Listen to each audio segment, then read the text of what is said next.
അവ്യക്ത സന്ദേശം. ബാബയുടെ അടുക്കൽ വചനത്തിൽ ഭോഗമായി എത്തിച്ചേർന്നു. പോകുമ്പോൾ തന്നെ ബാബയ്ക്ക് സഹോദരി സഹോദരന്മാരുടെയും സർവരുടെയും ഓർമ്മകൾ നൽകുന്നു. ഓർമ്മകൾ നൽകിയപ്പോൾ ബാബ ലോകത്തിൻ്റെ കണക്കനുസരിച്ചുള്ള ഒരു ദൃശ്യം എമർജ് ചെയ്തു.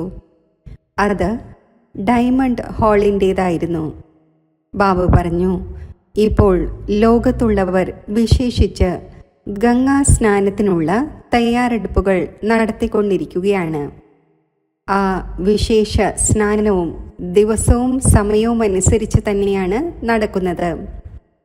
പിന്നെ ഇടയ്ക്കിടയ്ക്ക് ചിലർ റെഗുലറായി ഗംഗയിൽ സ്നാനം ചെയ്യുന്നു. ബാബ എമർജ് ചെയ്തത് ഡയമണ്ട് ഹാളിൻ്റെ ദൃശ്യമായിരുന്നു.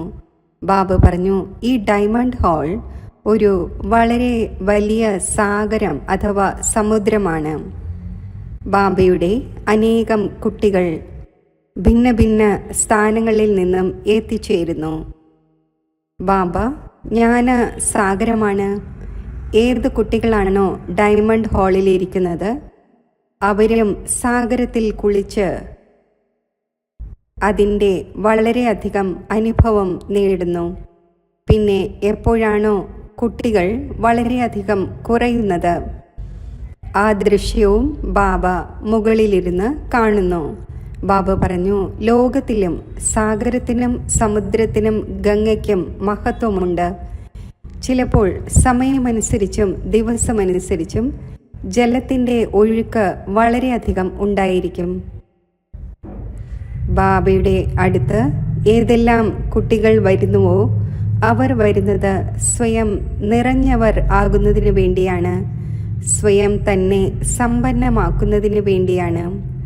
ബാബ പറഞ്ഞു, അവരാണെങ്കിൽ സ്നാനം 1-2 തവണ ചെയ്യുന്നു. ബാബ പറഞ്ഞു, ബാബയുടെ കുട്ടികളാണെങ്കിൽ ദിവസവും നിത്യവും ജ്ഞാന സ്നാനം ചെയ്യുന്നു. ബാബയുടെ വീട്ടിൽ വരുന്നത് വർഷത്തിൽ 1-2 തവണയായിരിക്കും. എന്നാൽ അവരവരുടെ സ്ഥാനങ്ങളിൽ അവരവരുടെ സെന്ററുകളിൽ ജ്ഞാന സ്നാനം ചെയ്യുന്നു.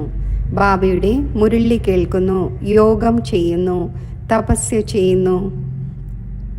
ഇതിനെ സത്യമായ മഹാകുംഭം എന്ന് പറയാം, സാഗരം എന്ന് പറയാം. ആ സാഗരത്തിൽ കുട്ടികളായി നിങ്ങൾ മുങ്ങുന്നു, അതായത് പതിതത്തിൽ നിന്നും പാവനമാകുന്നു. ബാബ പറഞ്ഞു, ഈ ജ്ഞാനത്തിൻ്റെ ആഴത്തിലുള്ള രഹസ്യവും കുട്ടികളായ നിങ്ങൾക്ക് മാത്രമേ മനസ്സിലാക്കാൻ സാധിക്കൂ. ഇപ്പോൾ സമയമനുസരിച്ച് ജലത്തിൻ്റെ ഗംഗയും ജ്ഞാനസാഗരവും തമ്മിലുള്ള വ്യത്യാസം മനസ്സിലാക്കിച്ചു കൊടുക്കുന്നതിന്, സേവനം ചെയ്യുന്നതിന് സമയമനുസരിച്ച് അവസരം ലഭിക്കുന്നു. ബാബ പറഞ്ഞു, ബാബ നോക്കുന്നു, ഡയമണ്ട് ഹാളിൽ കുട്ടികൾ എപ്പോഴാണ് കവിഞ്ഞൊഴുകുന്നത്. പിന്നെ പതുക്കെ പതുക്കെ കുട്ടികൾ അവരവരുടെ സ്ഥാനങ്ങളിലേക്ക് പോവുകയും ചെയ്യുന്നു. അപ്പോൾ സാഗരം ചെറുതാകുന്നു, തീരം വിട്ടുപോവുകയും ചെയ്യുന്നു. ഇങ്ങനെയുള്ള ദൃശ്യം ബാബ കാണിച്ചു തന്നു. പിന്നെ ബാബയുടെ മുന്നിൽ ഭോഗ് വച്ചിട്ടുണ്ടായിരുന്നു. ബാബ വളരെ സ്നേഹത്തോടെ ഭോഗ് സ്വീകരിച്ചു. വിശേഷിച്ച് ഓർമ്മകൾ നൽകിയിരുന്ന ആത്മാക്കളുടെ എല്ലാം ഓർമ്മകൾ ബാബയ്ക്ക് നൽകി.